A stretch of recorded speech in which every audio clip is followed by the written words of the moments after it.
Radio.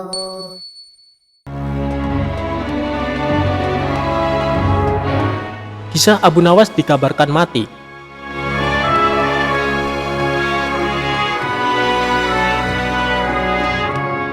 Setelah kejadian Abu Nawas menjual Baginda Raja menjadi budak, Baginda Raja pulang ke istana dan langsung memerintahkan para prajuritnya menangkap Abu Nawas.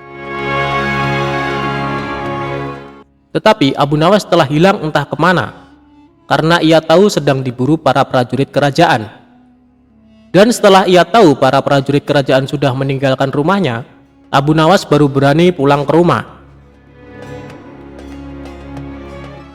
"Suamiku, para prajurit kerajaan tadi pagi mencarimu." "Ya istriku, ini urusan gawat. Aku baru saja menjual Sultan Harun ar-Rasyid menjadi budak." "Apa?" tanya sang istri. "Raja kujadikan budak. Kenapa kau lakukan itu, suamiku?" "Supaya dia tahu di negerinya ada praktek jual beli budak, dan jadi budak itu sengsara."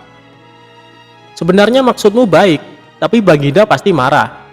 Buktinya para prajurit diperintahkan untuk menangkapmu."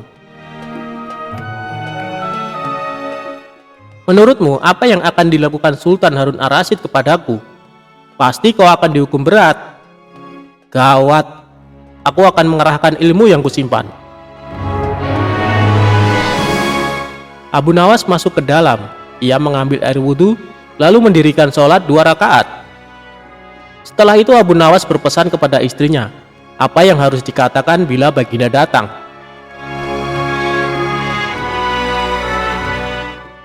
Tidak berapa lama kemudian tetangga Abu Nawas geger karena istri Abu Nawas menjerit-jerit. "Ada apa ini?"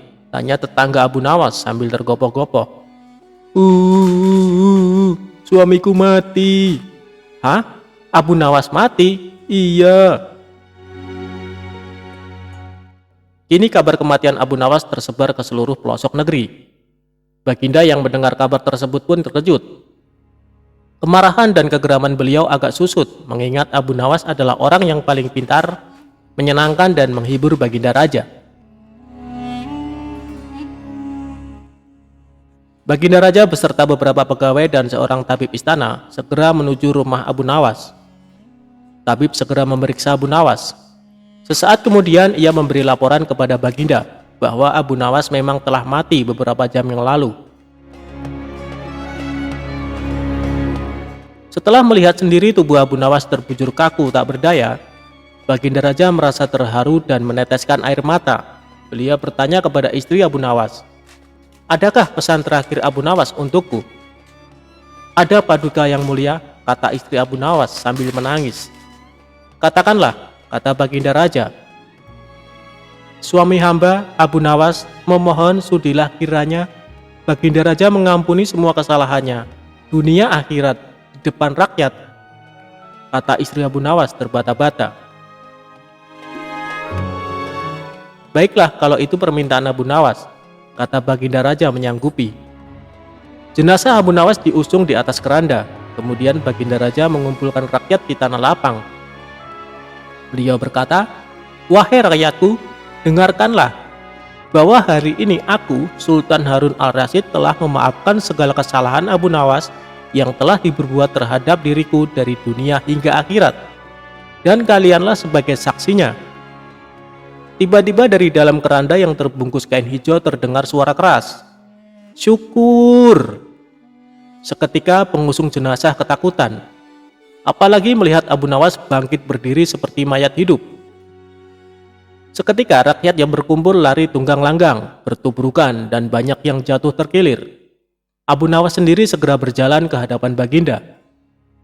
Pakaiannya yang putih-putih bikin Baginda gemeter juga.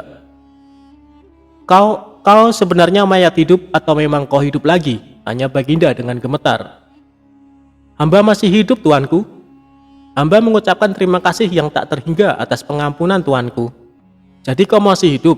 "Iya Baginda, segar bugar. Buktinya, kini hamba merasa lapar dan ingin segera pulang."